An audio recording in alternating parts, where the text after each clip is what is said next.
Le voici le vrai ralliement, comme je vous le dis. C'est-à-dire des affairistes, quoi, affairistes intelligents qui se traversissent en républicains.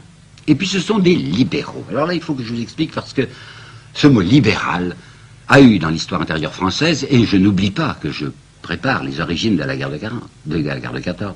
Ce mot de libéral a eu une fortune extraordinaire. Enfin, les gens de droite, ça s'appelait toujours les libéraux. Qu'est-ce que ça voulait dire? Pour bien comprendre, il faut remonter même à l'histoire de la Révolution française et aux Girondins.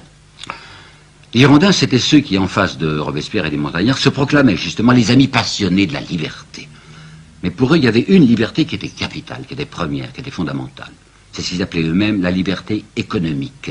Ce qui signifie ceci: l'État, la collectivité, n'a pas à intervenir, liberté entière, n'a pas à intervenir dans les affaires privées, surtout dans les affaires commerciales.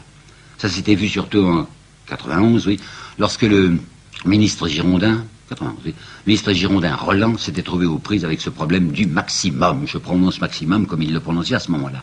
De quoi s'agissait-il donc? Il s'agissait de ceci, qu'il y avait des pauvres gens, des affamés, qui commençaient à réclamer une intervention de l'État pour la fixation du prix maximum du pain. Ça leur paraissait évidemment nécessaire, quoi qu'ils ne payent pas trop cher la miche de pain. Alors à ce moment-là, le ministre de l'Intérieur, Roland Girondin, avait fait une déclaration capitale qu'il faut retenir parce qu'elle recouvre toute notre histoire du 19e et des débuts du 20e siècle français. Tout ce que le pouvoir, tout ce que l'État peut décider en matière économique, c'est qu'il n'interviendra jamais. Alors autrement dit, du côté des profits, c'est-à-dire de la vente, quoi, des commerçants, l'État a les mains liées. Il ne peut rien faire. Mais ces mêmes commerçants et ces mêmes industriels se tournent du côté de l'État pour lui demander des avantages. Par exemple, pour demander des concessions de mines.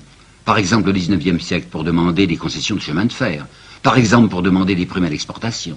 Alors d'un côté, vous avez l'État qui est répudié comme inconvenant, enfin qui ne se mêle pas de nos affaires, mais d'autre part, le même État, c'est-à-dire la collectivité, est au contraire l'objet de sollicitations permanentes afin d'avoir de l'argent. Alors je répéterai donc, l'État a les mains liées du côté du peuple, du côté du grand nombre, mais il a les mains ouvertes du côté du petit nombre. Lamartine, qui n'a pas la réputation qu'il mériterait, Lamartine, qui était un homme lucide, vous savez, avait dans son histoire des Girondins donné une définition que je tiens à vous apporter de la liberté économique. Et lui, Lamartine, avait dit, qu'est-ce que c'est que la liberté économique? C'est la liberté pour le commerçant et pour le riche de s'enrichir indéfiniment. Et c'est la liberté pour le pauvre de mourir de faim s'il ne veut pas faire autrement.